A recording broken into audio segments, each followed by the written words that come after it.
Now, Louise, back to you. While Harry has had an awful lot to say in recent months, William has kept quiet mum.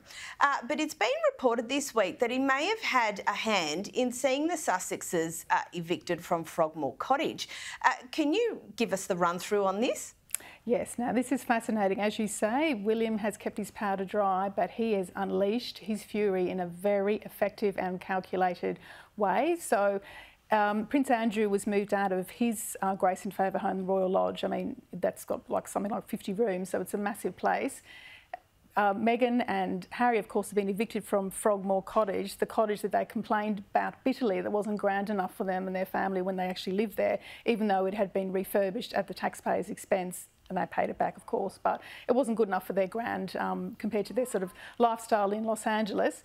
So they're out of Frogmore Cottage, Andrew's in. So really, William and Kate would rather have Prince Andrew and all the chaos that comes with him as their neighbour 600 metres away rather than his own brother and his own sister-in-law. So I find that the way William has played this is absolutely textbook. It's really strategic with a really strong hit of ode of revenge, I think.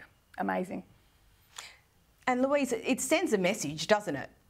Oh, it certainly sends a message. You don't have anywhere to live when you come back to the UK. I mean, they may get a lovely palace or a lovely room in the palace at KP or Buckingham Palace, for example. But it's very much, you've left us, you've spent the last 3 years smashing up the institution that we hold dearly, so we're taking away the home that was once yours. Now, Bronte, Prince William was very heavily referenced in Harry's memoir Spare, but he's been referenced a lot less since then, and he wasn't referenced at all in Harry's recent sit-down with Gabor Mate. Do you think that there has been a quiet message sent through the back channels, or do you think that Harry thinks that he's heaped enough criticism on his brother?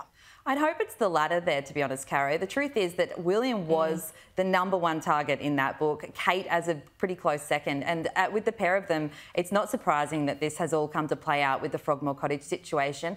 And I do think that possibly Harry's read the room there where he has said his part now about William. Surely there's not anything left to fire at him.